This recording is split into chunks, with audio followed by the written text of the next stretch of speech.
Hello, I'm Karina Boxnick. I'm your State 4-H camping coordinator.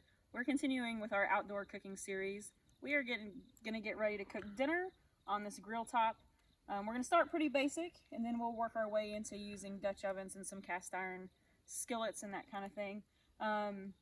So the fire's just about ready. We're gonna move over here and get started on what our meal is gonna be. We're gonna do corn, potatoes, and steaks. The steaks you can marinate or rub with whatever your preference is. The potatoes that we're gonna do, I'm fixing to show you how to get started. So we need an onion, we also need some potatoes, butter, and then seasoned salt. So for the onion, I've cut the ends off, cut it in half, and then peeled off the outside. I am then going to slice it up fairly small.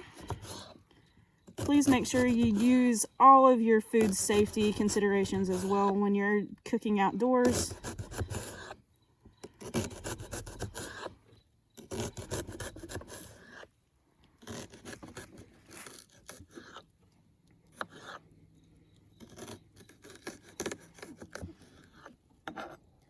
So that's enough for the onions that I need. Now I'm going to slice up some potatoes. I want to do them roughly the same size, so in that kind of the 1/8 to 1/4 inch thick. Try to get them roughly all the same thickness so that they cook evenly. So we'll be right back and I'll show you how to lay these in the aluminum foil. So I finished cutting up our potatoes. I've cut up some sticks of butter and we're fixing to lay them all in this aluminum foil. I'm going to use some seasoned salt for flavor. So what I'm doing is I'm just creating a layer of potatoes in here.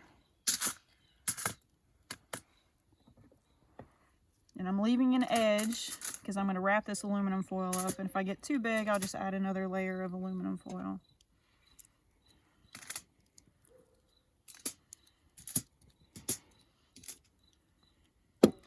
And I'm going to add some onions.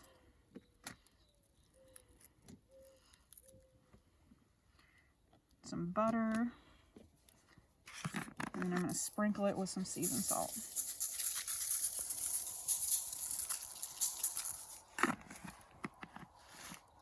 All right, I'm going to keep layering this up until I use up all of my potatoes. All right, we're adding our last few potatoes to our pile. It's going to try to slide off on me.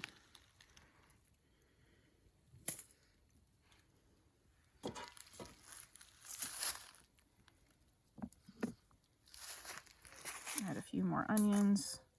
And if you like onions, you can definitely add more onions. I'm just not particularly an onion fan, so I usually be a little bit sparing with the onions. So I'm afraid I'm not going to be able to close this up. I'm going to go ahead and tear off some extra aluminum foil. I'm going to cover this up and I'm going to wrap it up.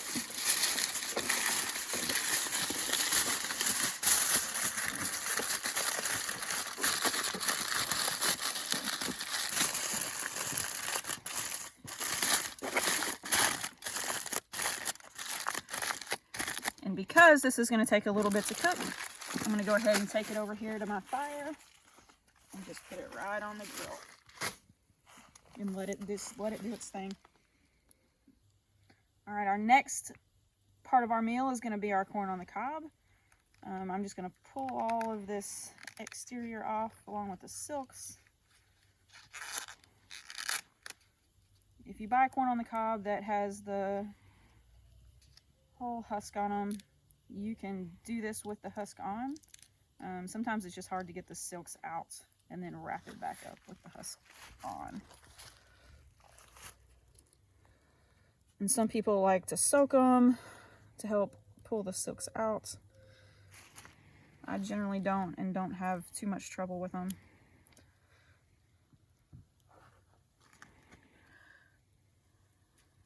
So the next thing I'm going to do is I am going to coat this corn on the cob in butter.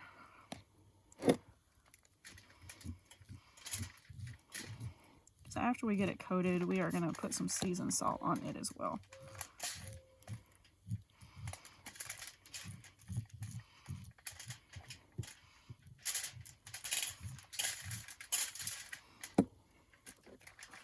We're just gonna sprinkle it in here.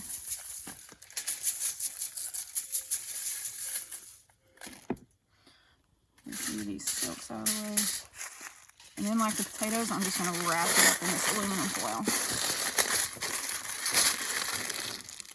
I've already got my other one ready, and hopefully I won't get another eye full of smoke, but we're gonna put these on the fire as well to let them start cooking. Hi, I'm Jesse Box, the Arkansas 4-H Outdoor Skills Instructor. And as we progress into our cooking, you can tell we've already kind of turned this over.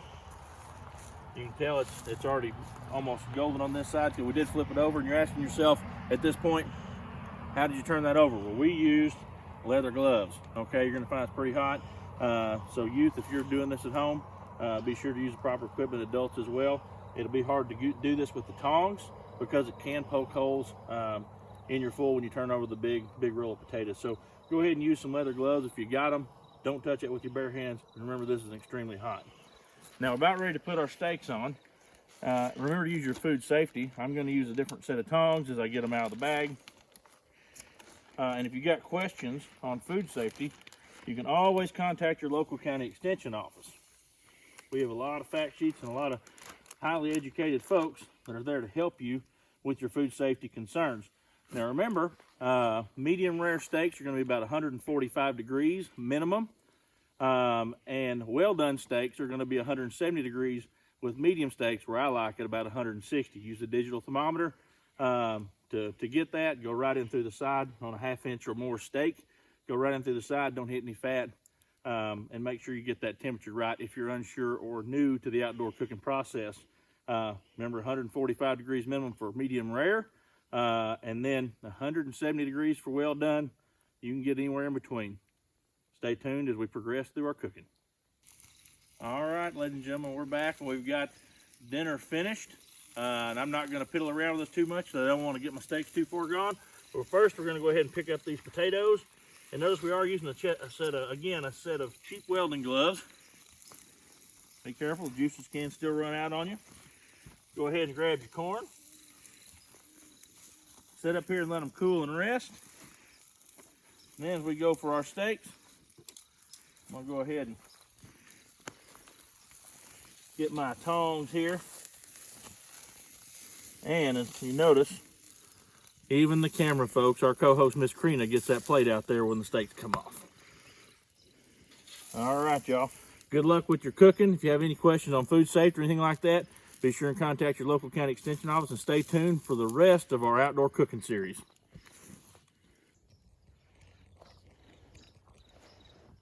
All right, ladies and gentlemen, we got to the point that we're looking for, and that's a full plate of food. If y'all think that looks good, y'all stay tuned for the rest of our desserts, breakfast, and outdoor cooking series with Miss Karina and myself.